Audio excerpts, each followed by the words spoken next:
Welcome to the Hospitality Maverick podcast with me, Michael Tingsar.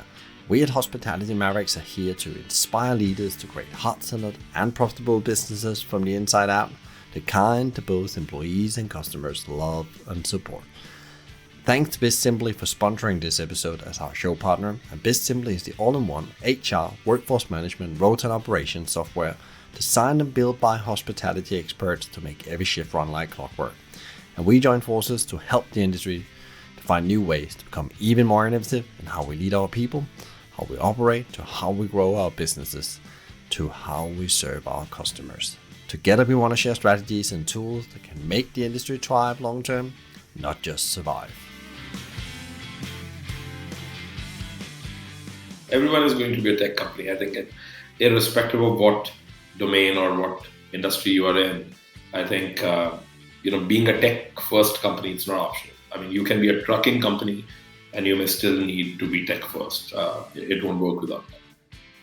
This is Ashish Tulsian, co-founder and CEO of POSist, a restaurant tech solution that helps more than 10,000 restaurants across the world to automate operation, improve guest and employee experience, as well as turning on additional revenue stream. And in this conversation, we'll meet a tech entrepreneur who also running a restaurant. He kickstarted his entrepreneurial journey in 2007 by founding a telecoms company right out of college. We discuss the level of tech adoption within restaurants on a global scale and how well digital tools have been implemented and what the main barriers to success are.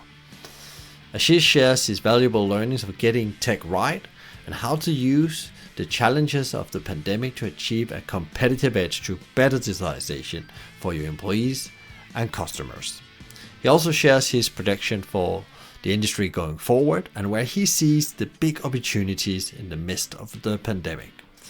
Before you tune in, please sign up for a weekly newsletter packed with more Maverick insights, strategies and tools. Find the links in the show notes or visit hospitalitymavericks.com. Lots of great entrepreneurial advice in this conversation on how you navigate a business in uncertain times. Enjoy. Welcome to today's conversation where we're going to be talking about, what are the key, we're probably going to talk about both of them, but I believe, and I said it before here in the show, that like two things that drives hospitality right now. It's people and tech. They are key ingredients for a successful business in the future. And you need to get those two elements right. And you need actually to make these two things work. And often we talk about digital transformation here on the podcast and how we're going to make that happen. And we have guests from the UK and the US predominantly, or sometimes Australia. But this time, actually, we have a guest from India. And it's going to be so interesting to meet Ashish today, who is not just a restaurateur by heart. He's also created a technology company because he couldn't find the right solution. So we're going to come back to that in a second. And also get actually a bit of a look into what's going on in India when it comes to digital adaptation in restaurant, but maybe also what's going on in the restaurant market over there and what has the pandemic done to hold that whole market. And then they also are selling across the globe. So he also will have insights about what's going on in other markets. So with that said, welcome to the show, Ashish. It's a great honor to have you here. Thanks, Michael. Thanks for the opportunity. Really excited. Could you give a bit of an intro to yourself and your background? Already alert to you have a restaurant background or you are an operator before you became a technology company. Could you tell us a bit about that journey and what made you think we need to go and build technology instead of running restaurants? Sure. I think, my journey into the restaurant, as I call it, I'm an accidental restaurateur, but I'm a, well thought out technologist. So I was running a telecom solutions company and I thought that opening a restaurant will be a very, very cool idea, right? Most of the people think that restaurants are the easiest to run, open, and operate. And I think it's a honeypot, right? It just attracts you and you feel that it must be easy. I think I must confess it's one of the toughest businesses I've ever seen on the ground. And I've done a couple. I've dabbled with a couple. I've invested in a couple. And I can tell you that restaurant is like probably the toughest. So all the respect for all the restaurateurs out there. We invested in a restaurant just like that, and we thought that we hired a consultant. That consultant helped us, do the entire thing. Restaurant was up and running. We were merely investors, but this was a decision which was made more, out of passion and enthusiasm, and not really a very. It was not really a very financially thought out, smart, decision. So we were on the, thin line where are we operators or are we investors, right? So we were like, we our love for it, by heart we wanted to operate, and logically we were just investors. So we kind of started helping in the restaurant, and kind of spending time, especially in the evenings once we were done with our tech and our telecom company, and boom, I think in month one we realized, wow, this is crazy. This is crazy on every level. From operating hours to managing staff of all types and categories. Right from your people who are doing you know you know uh, stuff like from your dishwasher to probably your helpers to your chefs to to all kinds of people. They had different temperaments, and then talk about vendors and the quality of raw material and having that consistency, and then customers was a revelation. How finicky all of us as customers are for the restaurants, and how difficult it is to deal with from the other side. Whoa, that hit us like a rock, because we could clearly see that, hey, for example, one of the challenges which really, was I was taken aback was, once we changed our sous chef, and he prepared a dish which was actually better than what we used to do before. And a customer came to us, and we told him that, hey, I mean, he complained that this is not exactly what I expected. And we told him that, is it something wrong with it? He said, no, but it's not the same that I had last week. Said, oh, this is better. And the guy said, I don't come here for better. I come here for same. So you better get me the same. And I was like, whoa, you know what? This he's right, and that's exactly, that's a challenge. So I think multiple challenges, and I think first 3 months we were in such a bad shape with respect to our understanding and management of operations, that we were like, what, we should shut this down or maybe sell this off. This is not something that we can run for next couple of decades, or we can survive in. We are tech people, probably we should go back to what we do best. But in these 3 months we also learned, while dealing with it, right, we learned the ropes of the trade. We of course fell a lot, but then got back up. So there came a day where we endorsed it and we said, hey, I think we have passed most of the problems. We have maneuvered most of them, and we are still learning. This was exhilarating. It was difficult, but it was exciting. And as soon as we embraced, that challenge, our tech instincts kicked back, and we said, hey, you know what? We need to fix that tech in the restaurant. I think a lot of those challenges can be just met, and they can be closed with that. And we started finding tech in the market. We started looking for point of sale system, back end material management system, because we could clearly see that over the counter theft to back of the kitchen wastage, pilferage, variability in your consumption at the end of the month. We could clearly see that there were a lot of holes in your pocket being burned, which are not visible, which you don't like. At the end of the month, you feel, my margin is still less, but my theoretical margin is, way higher. And we started plugging that, and we couldn't find any solution in the market. So we kind of had to build technology for the restaurant. So we pulled out, a few people from our telecom company and said, hey, you know what, we have this restaurant. Let's just solve some problems there. Let's create a small piece of tech for it, and then you go back to telecom. And I think we never looked back, because those two people continue to stay with us today. One of them is our CTO, and those guys never got a chance to get back to telecom, because I think after month 1, 2, 3, we started enjoying that process. Our restaurant got an order, but at the same time, we realized how powerful that was, right? Because I mean, we ran that restaurant for 22 months from that, right? So restaurant which we were ready to shut down in 3 months ran for 22. And we ended up starting a restaurant tech company. And that was also very evolutionary because, other restaurant owners who were like, in the same area, they started taking notice, and, they started coming back to us asking that, hey, can we have the same tech? Because this is I'm talking about 2011. So, in those days, a lot of standalone restaurants, single restaurant, we were a small casual dine, fast casual restaurant. Those restaurants never used to have fancy tech. Those restaurants were mostly run by operators themselves, and so we became a subject of envy for other restaurateurs around, and they were like, hey, these guys run some tech which looks like McDonald's sort. They don't come to the restaurant very often. They see everything remotely. They control everything remotely, right? So word went around, and a lot of restaurant owners started coming back to us saying, "Hey, can we have the same tech?" So it was, I mean, in a way, building a restaurant tech company was also very, you know, accidental, evolutionary. But by that time, we started enjoying that process, and you know, I think what stays till today, it's been a decade. What stays as a strength even till today is the fact that we're not mere technologists who try to understand, how the restaurant works and build tech for them.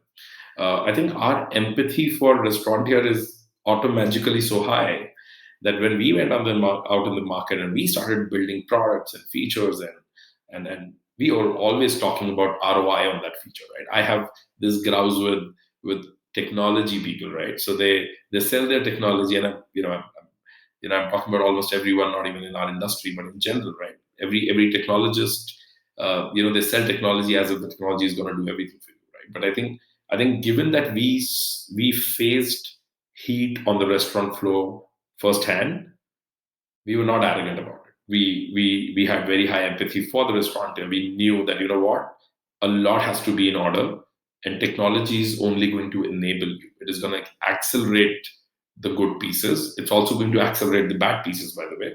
But it is mere an accelerator.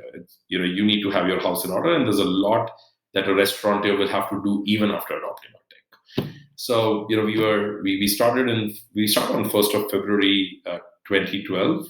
So tomorrow we are completing 10 years. Wow, congratulations. That's just being in business for 10 years and then also supplying the hospitality sector, which has gone through quite a last 2 years as well. It'd be interesting to hear what have kept you going then. What has like been the purpose besides, you can see there's a lots of problems to solve. And back in 2010, the level of digitalization, we can go into that as well, were a different level than we are today in general society. But what is really that drives you to keep on going on that journey where to fix problems with restaurants? That's a great question, actually. I think the whole dynamism in the restaurant space. I think no 2 years restaurant industry has looked same if you think about it. From the formats shifting, moving, changing, to different kind of cuisines coming in, different kind of business models coming in, you know, uh, and it's also a restaurant is also a locally challenged entity, right? So you cannot have you cannot have homogeneity, across the globe. The same restaurant, may look, operate, and feel very different in some other part of the world, right? So, as we kept going deeper in it, every layer, that we crossed, and there was a whole new jungle available for us to figure out. Right? I was like, oh wow, I mean, this is absolutely unlike the previous one. So I think it's very intuitive. It has been very intuitive and evolutionary for us. That almost every year, the more challenges we ended up solving, the more we discovered, and most of them, in the face of, different languages, different business models, right? For example, I'll tell you, I remember between 2012, 13, and 14, we amassed some 750 restaurant customers, and we were doing well. I mean, at least we were post proof of concept, right? Market was, acknowledging us as a valid player. But then, our ambition grew, and we said, "Hey, from standalones and onesies, twosies, can we go to large chains?" And for that time, our definition of large chain was 10 to 25 stores. So when we discussed it with a 10-store person for the first time, They gave us some 100 features that they may even want to start. I mean, they may need to even start with us, and that blew us away because we were like, we thought that in the last 3 years we have built enough, and then we started discussing what kind of challenges are there, what is it that we are solving, but probably will need to be solved very differently for somebody who's not sitting at the restaurant full time, who's not an operator of a single standalone, or who's not totally a family run business. Then that ambition grew further, and we said, hey, can we go to like 100 store to a 500 store chain? As soon as that happened, that rocked our world again, right? So now challenge of 100 to 500 store chain was very, very different. And as soon as we crossed country, when we went out of India, we looked at Singapore, we looked at Middle East, UAE, Dubai, and then we went to Latin America, US, and UK. And I think it's so today we work with 10,000 restaurants in 52 countries. And Michael, I can still confess that almost every other day we discover something that wasn't visible yet. So it just confuses you that okay, it's been 10 years. We are eating, breathing, living restaurant industry. Every time we feel that you cannot tell me something that surprises me, somebody comes and proves me wrong. So and I think last 2 years, of course, that's another story. I'm sure we'll talk about that, right? But I think I think challenges are obtained. Plus, I'm a fan of focus. We also realized early on that this problem is deep. If we have to really solve for restaurants, we cannot be just a POS company, doing restaurants also. Right? We have to be a tech company that is only solving for restaurants and go really really deep in that. So we took that opportunity and continue to run with that. We don't do anything except F&B and restaurants. And it's so interesting. You've been on this journey for 10 years, and I alluded to it before as well. Like it was at that time, digitalization in restaurant was just something maybe you talked at McDonald's. I can remember it was early days. We looked at into McDonald's, both internal and the customer experience, how we could use technology to do the heavy lifting in the restaurant.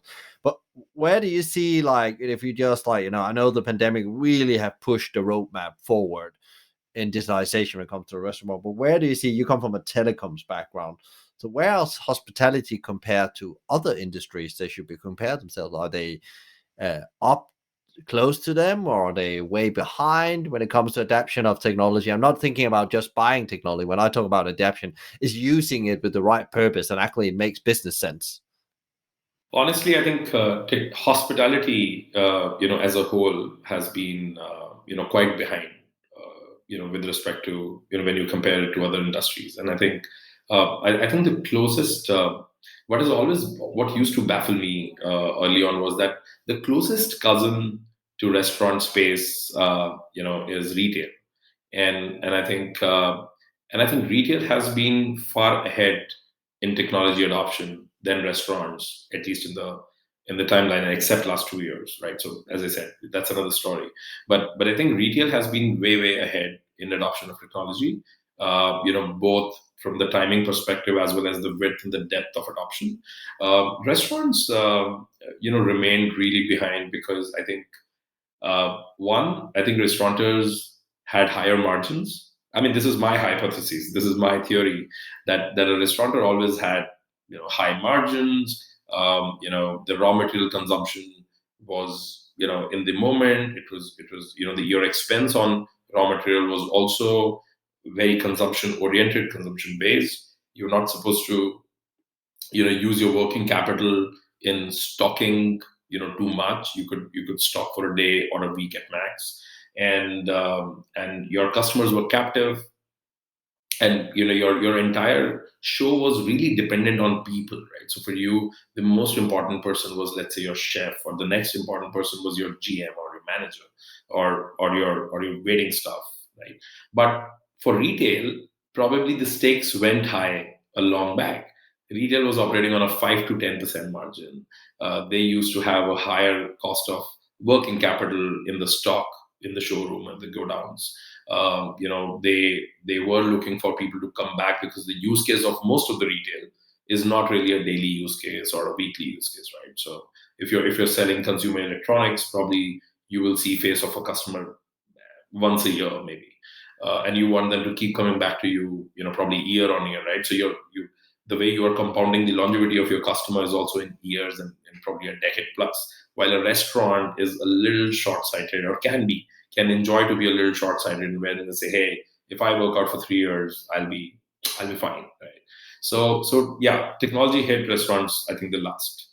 Are we then, you said the last 2 years are different. Are we now catching up with the other industries as you see it from where you sit? I think from my perspective, in the last 2 years, we are going ahead. Yeah, I think pandemic, just accelerated so many trends which were latent for last couple of years already. I'll actually go back to, this is my perspective. I'll go back to the margin theory. It's not only pandemic that forced restaurants to adopt technology. If you think about it, in the last few years, thanks to aggregators, Uber Eats, Deliveroo, Postmates in US, Zomato in India, and so on. While they have increased the business, the margins have gone down for the restaurant because now they have a commission, right? Logistics cost has gone up because delivery has gone up, right? So a restaurant who used to enjoy, let's say, a gross margin of 80% or 65% and a net margin of somewhere in the vicinity of 20 to 15 to 20% is now down to 5 theoretically, and practically it can be negative for 70-80% of the business, right? So I believe that has also resulted. It's not only covid and people sitting at home. It's also the fact that, okay, when margins go lower and the volumes go up, uh, you can't deal without tech.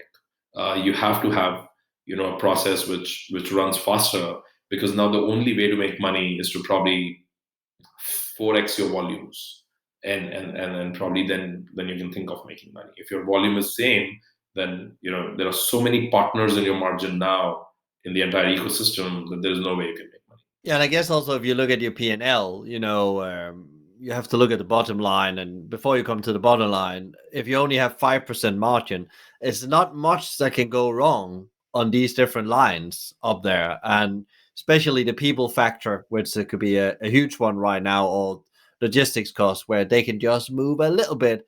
And that, in a way, in the end of the year, if you don't know those numbers, how they're going to impact the end of the year, and actually you should have made a choice yesterday about the future of your business, because you will not be in business next year then, because you don't see the compound effect of these things in the same way. And that's where technology really can help you see through, because you don't have that much leeway anymore, because you're competing like retail on very small margins, and speed, I guess, as well. Yeah, and also, I mean, if you put it, from the bottom line perspective, right? I will actually generalize this by saying restaurants historically were not really bottom line sensitive. They were top line sensitive. They wanted to just grow the business because everything else would be taken care of. But if you see historically, the only businesses that have really scaled profitably are the ones who are bottom line centric. So McDonald's, and we are coming back to that, the brand again and again.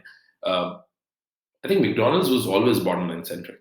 That is exactly why they could get the cheapest burger in the world, right? And McDonald's burger remains cheap in literally every currency. I have never seen a costly McDonald's burger in any country, right? They remain the reference line to the cheapest burger. Now they are able to do it because they were always bottom line, conscious. So I think in a way it is a great thing as well.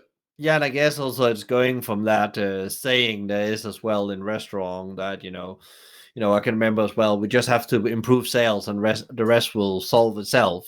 Grow sales, and the rest will solve itself in the P&L. But I've learned very early on, as you probably remember, I have a background from McDonald's, that sales are vanity, profit is sanity, and cash is reality. Because if you don't have money in your account, then you're out of business. Yep, absolutely. And I think every some of these chains have taken over the world for good. And I think in pandemic and post pandemic, I would say, increase your sales and everything else will be taken care of is not true anymore.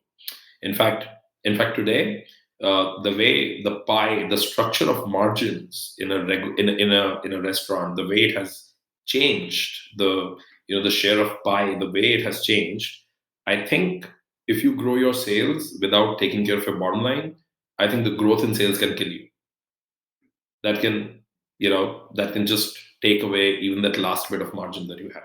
And an interesting thing, in a post-pandemic world as well, is that exactly some operators I talk with, mid-size or small operators actually found out less opening days are better business. So actually, before you always say increase your opening hours and opening days to boost your sales and your P&L. But exactly the other way around is finding out when it's the most profitable to operate. And they've been forced because, staffing. And then they've been forced to go in and look in their stats and start analyzing what's going on here. Where can we act? Where's the most, relevant time to get open? One operator I talked with was a coffee shop, and they had one specific site where they worked with the staff to find out which days to be open. Actually, funny enough, they thought the weekend Saturday we cannot have closed there. It's a bad for business, and they found out that was the most profitable decision they ever made. So they increased their sales with over the 5 days because the employees only had to work those 5 days and didn't have to stretch themselves. Their sales increased with 30%. It's incredible. No, absolutely. I think one more trend that I've seen is that I think I'll say that again. Pandemic has just accelerated these trends. These trends were already there in 2017, 18, 19. Pandemic just put a rocket behind all of them, and everything just went. Uh, Another thing that I've seen is that it's not only the operating hours. Operating hours point is great, right, for the restaurant. I've also seen it in the menu. How people were not really looking at their menu, to redo their menu, let's say, to take some items out. And maybe with aggregators, if you think about, if you see, your habit has changed. Now you're not trying to order everything from the same restaurant. Now you're saying, hey, I'm not only going to order this piece from you because you do this great. The other part I'm going to order from the next restaurant because they are really, really good at it, right? So now, the way I say it is that it used to be, earlier it used to be a cuisine based, search in life, like not in the digital space, right? People used to say, hey, I'm going to eat Chinese today. And then they used to look at the restaurant. Now it became brand. People said, hey, I'm going to eat at this restaurant. I'm going to eat at PF Chang's. And then they used to have the entire fare there.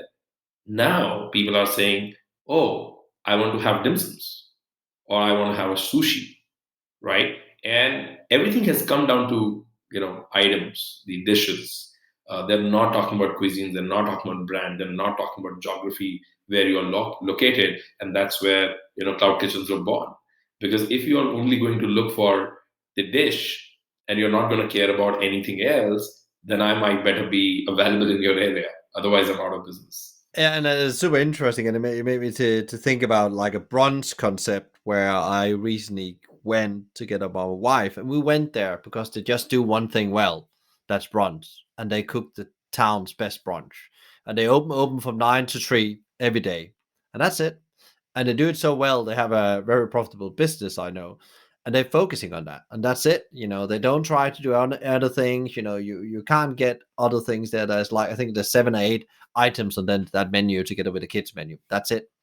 And I think that's where we're gonna go a lot, and you will see a lot of successful operators that comes out of this, especially independents. Say we do one thing well, like we do these 6 pizzas really well. We don't have 20, we do these 6 really well. And see, this was always existed, right?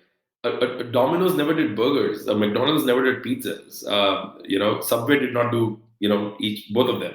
So it always existed. I think this wisdom was always there. Some people had it.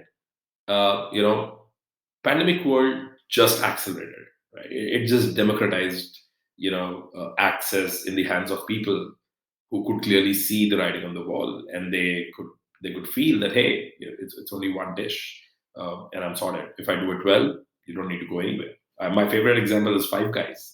They only do burger, and they do one burger, right? Like it's phenomenal, right? You go in, and you don't need to you don't need to worry about anything else. The simplest menu ever. Yeah, and I guess again they also have the personalization element, which really make them a strong contender as well, from premiumization kind of point of view. But coming back to, like, we talk a bit about, we touched a bit on it, like, technology and digital transformation. How have you seen that impact both the employee and customer journey? Because you said it was extremely complex to run a restaurant and very difficult in the beginning when you started out being involved in your own restaurant. But how can technology impact, both the employees and customers' experience positively, in your view? Let me abstract technology into what it should deliver, right? I think the number one deliverable any tech in an operations heavy environment like a restaurant is visibility and restriction, right? So what is it that you can do? What is it that you cannot do? If it is governed by the system, you get massive predictability, in what is going to happen, what is not going to happen. Similarly, on the other side, for the customer journey, I think that consistency of experience, what I said about my own restaurant, people don't want to be served better, they don't want to be treated better, they want to be treated the same, because they are coming back. No, that's a repeat customer, so they liked what they felt last time. So you just please make sure that it is absolutely consistent. There is no good or bad. Don't change. I think the way tech has evolved, or tech has started helping, in mostly these two areas, where you want predictability, you want consistency. And whenever people buy tech, our customers or anybody else, I always ask them that what part, are you missing right now? What is it that you're trying to solve, for your restaurant? I mean, if you let's say we sell point of sale solution as the minimum, the smallest piece, right? Now, a point of sale system is just a utility product. It's a calculator, for your bill. I'm sure a lot of products can do that, but for a restaurateur, that bigger ROI or the deliverable has to be in either of the things, either your consistency of operations or predictability, in outcomes. I feel that's one part. Second is that customer journey, I think, has just changed over time, right? If you think about it, today brands are struggling with how to make sure that customer experience is conserved, because today, no matter what brand, customer is ordering on delivery, right? So the ordering experience is actually your menu experience. See, when a customer is inside your restaurant, you have a lot of control over the environment, right? You can ask the right questions, you can decode the menu for them, you can, certain options can, surface even in the conversation. You know exactly how they feel in that ambiance. What you do when they're ordering on an app, you can't control any of it, right? You cannot put those food scents, food sprays to entice their senses to order something sweet or order something savory, right? You can't do all of that. So I think the customer journey is also about that. Now the first window of your brand experience is your menu, and that menu, how it appears on a third party app, right? And today I think technology is aiding that, or ideally should aid that. This is something that we also work on a lot, wherein I believe that your menu today is your restaurant. Your Wherever that menu will appear, your restaurant is open. It can be digital, it can be physical, it doesn't matter. So technology has a lot to do with that piece, going right, because I'm sure you might have experienced, Michael, that for the same restaurant brand, what was your favorite one which you were ordering from? You found their menu restrictive on some app and a little more versatile on the other app, and that other app became the choice, for you, because certain options were not available. Has it happened with you?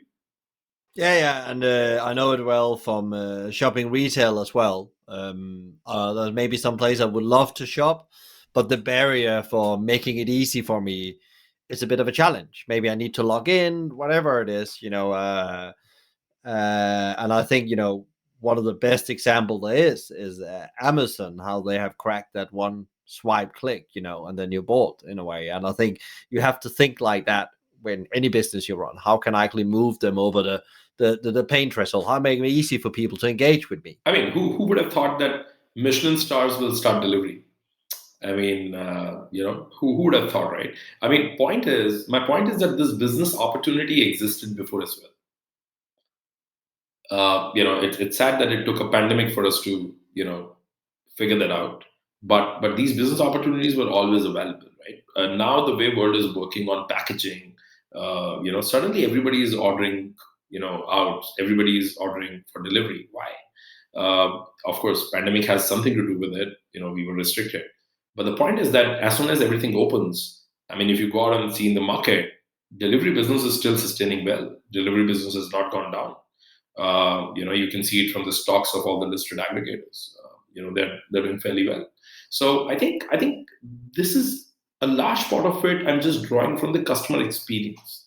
That if the customer did not have a very big reason to come to your restaurant, or if you were not really giving them an experience which was very, very, on your premises based, there is a very high chance that they're going to order out, right? They'll say, hey, I'm going to sit at the comfort of my, home or office or somewhere, and I have the same food. And that's very important. Yeah, and I guess again it comes down to time as well. Like I guess like, how can you help people optimize time and to also understand what your product is? Is it like an experience or is it like, more in the transaction level? And it's okay to focus on one or the other, but you can't be both. You can't do both. What has been like, implementing technology, because we talked about it before the conversation as well, like as you say as well, technology is an enabler, but it's not going to enable before you really activate in the right way. There's a lot of great tech out there, but if you don't go into it with the right mindset and so on. But what are the key barriers you see when people starts to implement tech in restaurant and can't make it work? Well, I think number one impediment to lack of adoption is training their people, in tech. I think restaurant industry feeling that we are non-tech industry and we are trying to use tech, or it is okay if we say, hey, we struggle with tech. No, it's not okay. Everything is tech now.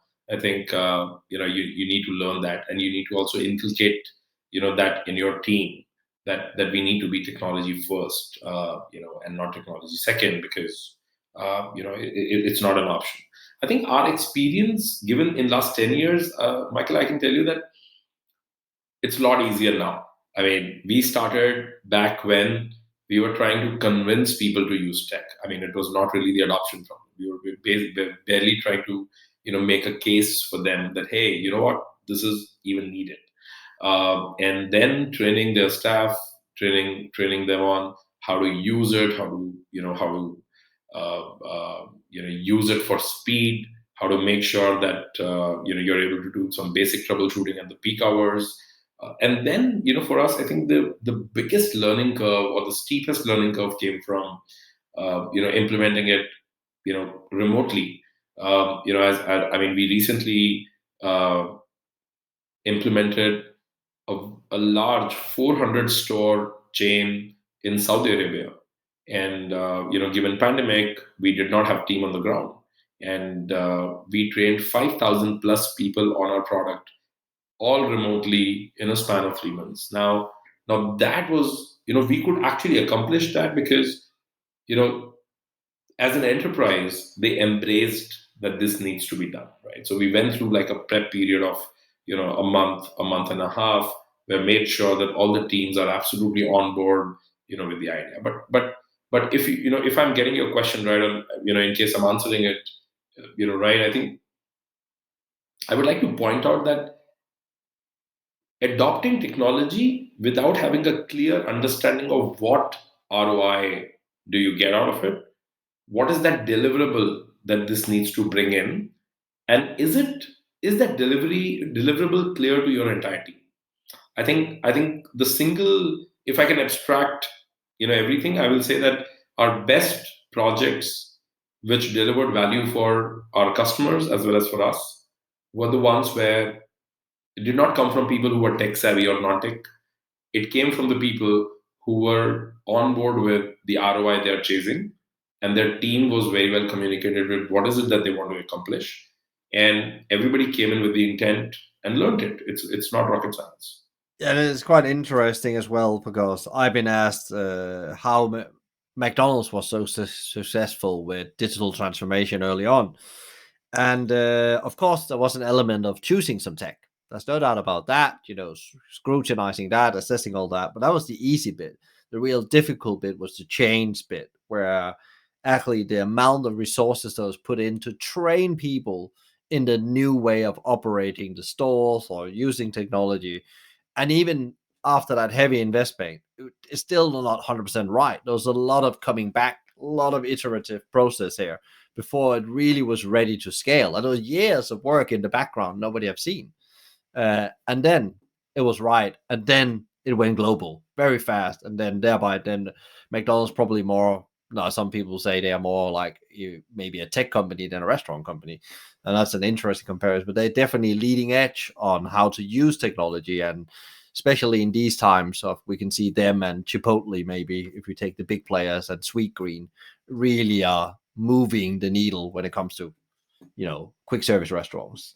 So I agree totally with you. Everyone is going to be a tech company. I think, as I said, it's not optional anymore.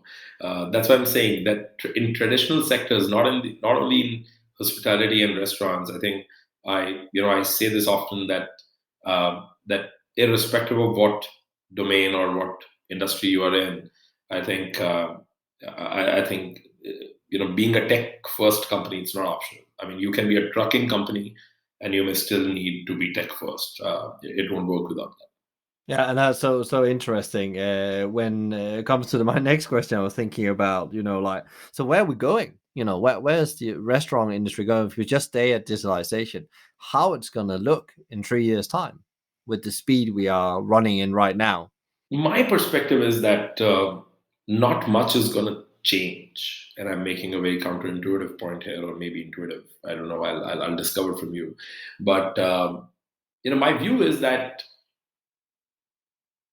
you know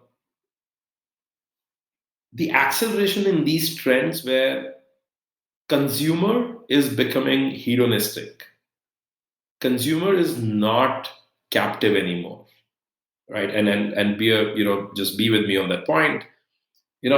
Earlier you were deciding a lot for the consumer, right? You were deciding what geography, you were deciding how they're going to sit, you were deciding what are they going to order, how the upsell is going to happen. Today, customer is designing literally everything. Part of it is digital, part of it is just geographical spread due to cloud kitchens. But now, I think future of restaurants is not completely digital. Future of restaurants is going to be as much dine-in as it is going to be takeout or delivery.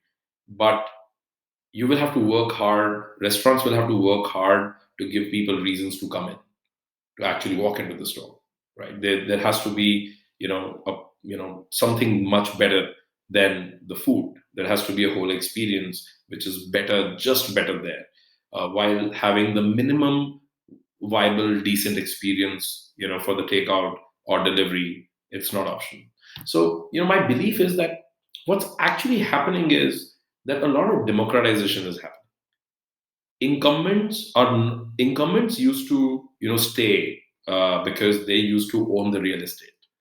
You have the best location in the town, you're going to be eternal. Not anymore.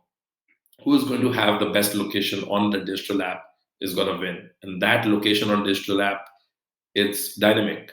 It's dynamic by cuisine, it's dynamic by time of the day, it's dynamic by the area you are searching in, it is dynamic by who's spending more money for eyeballs, and so on.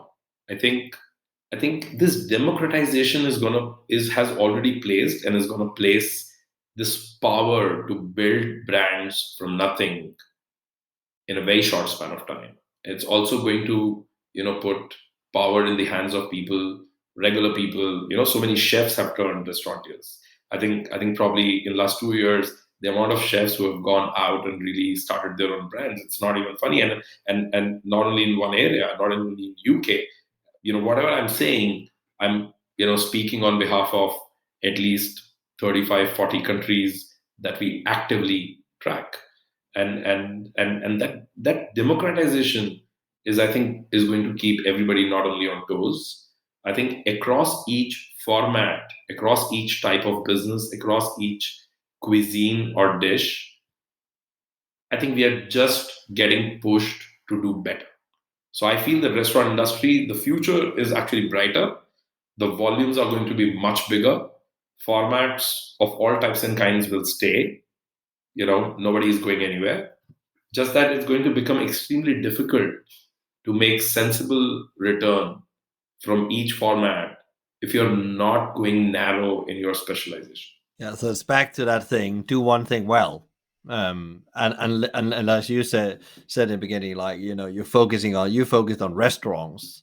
That's your thing, and then if you're focusing on burgers, you do burgers really well, or you do pizza.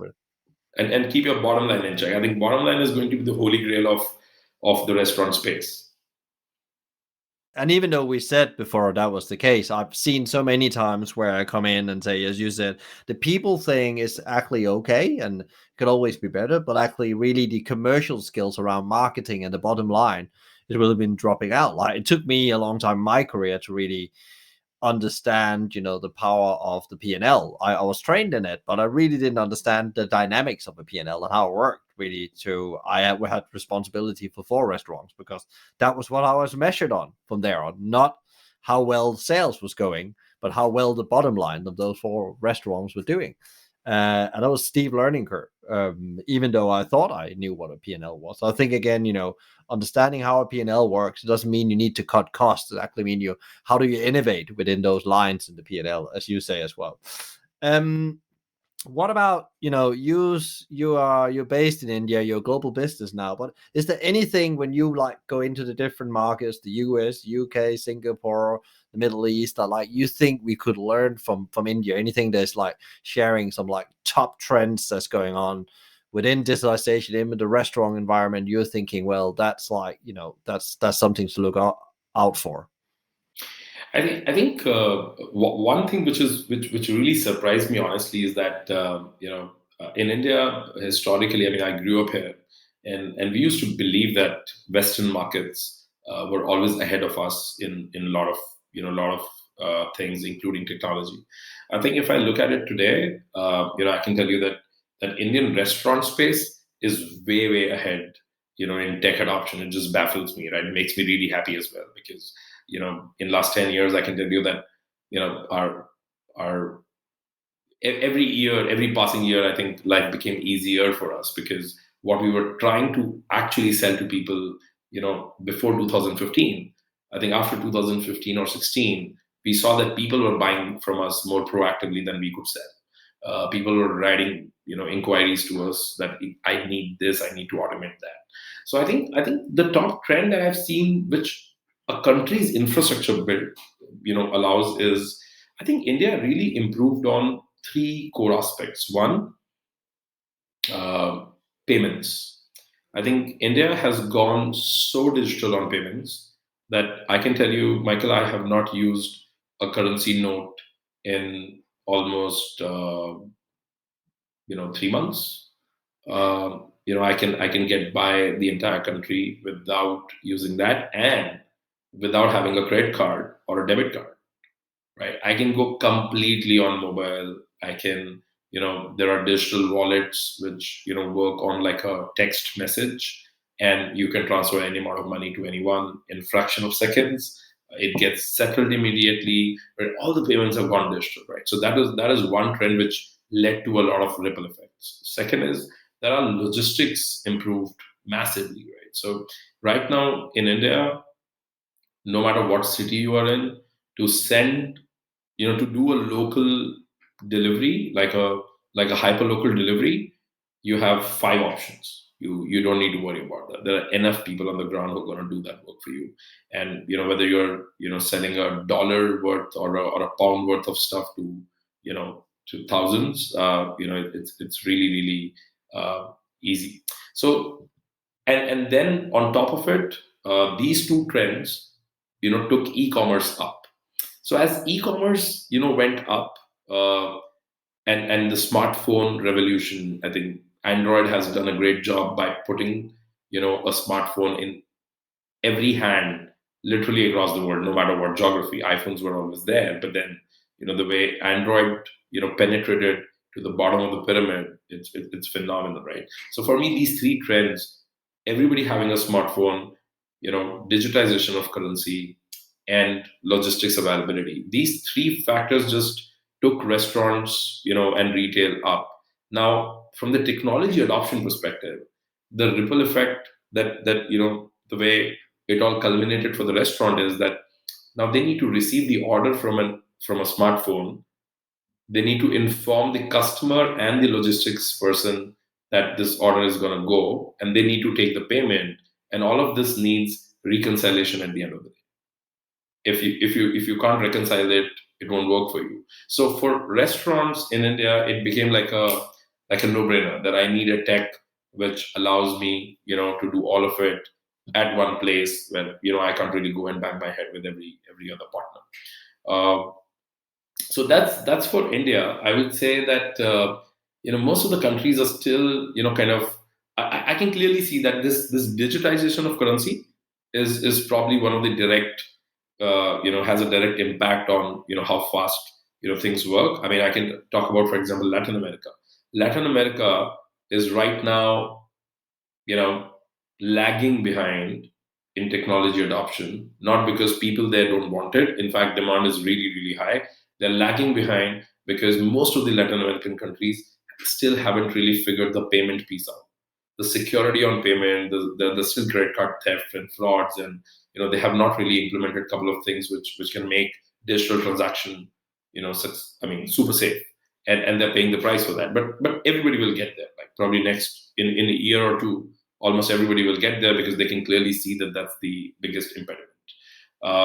In US and UK markets, surprisingly, I feel even now at times that there's a lot of resistance and complacency to adoption of technology. It really baffles me honestly because we wonder that why. But I still feel that we see that in some parts of US, we see that in UK. At the same time, it's getting better, right? So the demand is growing every day. The kind of inquiries that we have, the kind of conversations we have with our prospective customers, they're phenomenal. Like whoever is you know understanding that they need like a full wholesome tech to digitize each part of their operations, they're really getting there. But then people who are still on the fence, or maybe because of complacency, or maybe because of they have some notions that still need to be broken for tech. I think it's still there. These markets are lagging, if not fully lagging, but they were lagging there. Yeah, that's super interesting. That there's some like I was surprised about that you can go everywhere without a credit card and pay wherever, because we all have a perception of that maybe India would be behind on the digital infrastructure, but actually it's ahead. It's really super interesting, and I agree that the payment is what unleash everything, because that's you want that transaction to go faster and more smooth, as we just talked about the Amazon before, the swipe and then I'm there and I don't have to think about it. And maybe I can make a subscription that every month I'm going to get this water filter I want, or whatever it is. And again, it's the smooth of doing business with you. It's ease of doing business. I think that's the right word. Taking the conversation here in the end over to maybe more about you as well, because you've been, running a business through the pandemic the last 2 years. What have been your your life and leadership lessons in all this, and we hope we are coming out. Let's be careful what we're saying, but yeah, it looks like we're on the end of it. I really hope so. I'm with you on that. I think for us, it has been turbulent because we serve the industry which is turbulent at the forefront of it. It continues to be turbulent. I think we have our own sinusoidal curves every time a new variant or a new wave comes. We kind of go back to zero for that period. I think we are coming out of one right now, the Omicron one, as we are speaking. I think for me, the number one leadership lesson, or rather a business lesson, I would say, is that I think pandemic helped us understand our relevance in the world. At the onset of the first wave, at the onset of pandemic, I think everybody's business came down to zero, and so many companies, so many businesses were like almost running out. They were like they feared shutting down, and I think if I look back, the only thing that kept us alive over these two statements. I talked about these two things with my team, with myself. I was also reassuring myself that restaurant industry is not shutting down. Number one. Number two, we are important if restaurant industry is going to stay, right? We have some value in their life, right? And if these two statements are true, then we'll survive. It's okay. We're going to take a hit for some time, but we're going to jump back and probably jump back stronger. So that's one. I think it taught us that, for me, the lesson is that no matter what product or service you're doing, no matter what business you are in, you have to be relevant to your customer's life. If you're not relevant to your customer's life, it won't take a pandemic, to put you out of business. It can be like any global event, any local event, and you'll be out. Second, I felt is that second lesson is that the future is not gonna get created like out of nowhere. If you want to predict future, you just need to closely observe what did we do yesterday and what is it that we are doing today, because both these things are going to compound into tomorrow. And future is just like a 10x projection of what happened and what are you doing today. So almost every time there's no event in this world. I mean, of course, COVID, we'll keep it aside, but there's no transformation in any business, including restaurant space, you can think of, wherein you were like, oh wow, where did it come from? No, it was always there. It was there. It was, that trend was small, right? You felt it was a spike. It wasn't. It was always there. You just ignored it. You did not see it. It did not surface for you. Whatever. But it was always there. So second lesson was that whatever we did as a company to survive through COVID with our customers, honestly, were things that either we were already doing, or our customers were asking for it, or we were doing them not so well and then we started doing them better, or the products that we thought that were features or were something that we need to give to customers, we created full modules out of it, right? Because we suddenly realized that, oh, you know what? That's not the side thing. That's the main business. Cloud Kitchen is like one of the examples. We were talking about cloud kitchens from 2018. In fact, from our vantage point, because we have like this global lens available with us, we see a lot of trends very early. And in 2018 and 19, we were debating, we were building a product, we were building like way arounds and features in our POS for cloud kitchens. But in 2020, boom, everybody was like, you know what, restaurant can stay. Wait, give me the cloud kitchen tech, and we were able to give that, right, because we built it before. So that was another one. And I think last, which is not the least, is that that's more philosophical, but also very very practical. Is that no matter whether you are running a tech company or restaurant or anything, at the end of the day, you are working with people, you are dealing with people, both sides, people you are serving, people who are serving, your partners, your vendors, your employees, your customers. Treat them well in the good days, and they're going to take care of you in the bad ones. I think thankfully for us, we could only survive out of pandemic because I think we got massive support from not only our employees, which I'm extremely grateful for. We got massive support from our customers who were also going through their own deep shit. We got support from our vendors who, some of them were not even from the restaurant space, right? They technically did not need to have that empathy. For example, a company who runs travel for our, like, who takes care of our travel expenses, right? That company had nothing to do with this and they were going through their own stuff. But the kind of support that we received, that helped. We started thinking about why that support came. And I think I will bring it down to this one word: trust. I think everybody trusted us, and I saw that in the restaurant space as well.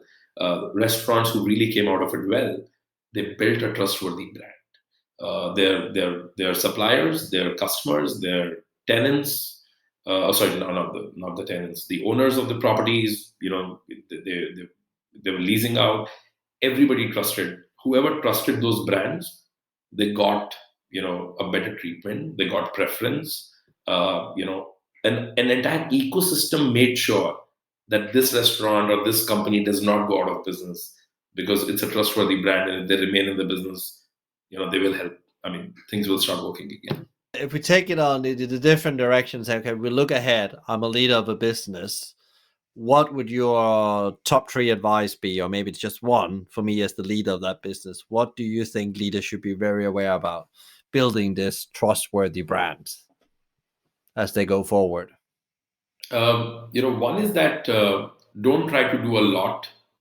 Try to do stuff in a higher quality way, and you cannot operate on high quality if you are spread too thin.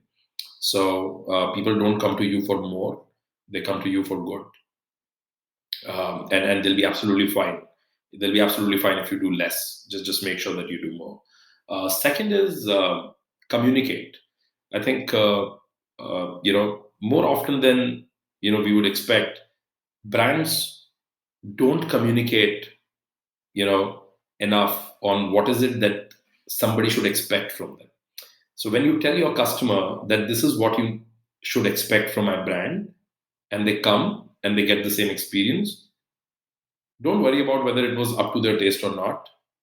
They trust you because they said, hey, you know what, they already told you, and they exactly did what they said. So communicate more often. Your brand should be about communication, and communication should be around what you are actually doing, what are you going to do. That goes good with employees as well. But for a trustworthy brand, that communication is important. And I think those are two fundamentals on top of my head. And I would say consistency. I will not really try to preach that because I know it's easier said than done. But I think when I say that, I mean the intent of consistency. I think it's consistency is difficult for everybody in this world. Like every business owner, every restaurateur, and I talked about it at the start. I struggled with it. I had no idea how to do it. But I think the intent of consistency is actually far more important than anything else, because your customer experience is not only your food. Your customer experience is 20 other things around it. And there are 90% things which you actually can build consistency in, right? They'll give you the margin or the cushion to fight with the 10%. Yeah, and I think also what I learned early on in any kind of business is finding that what in the Good to Great, one of my favorite books, and Jim Collins talks about the flywheel effect, is finding those 20% that really creates the 80% of the experience and create consistency within that, and just focus on that to begin with. And then you can always expand. I'm not saying not going to 50 or 80 or 100%, but that's where you start finding those 20% that really makes a difference for the customer. As you said in the beginning, I don't want a better product, I want the same product. And then just keep on doing that product and just make sure it's executed with excellence every day in and day out. Um, if there is there anything you wished I've asked you that I didn't ask you, and what would you answered if I've asked you?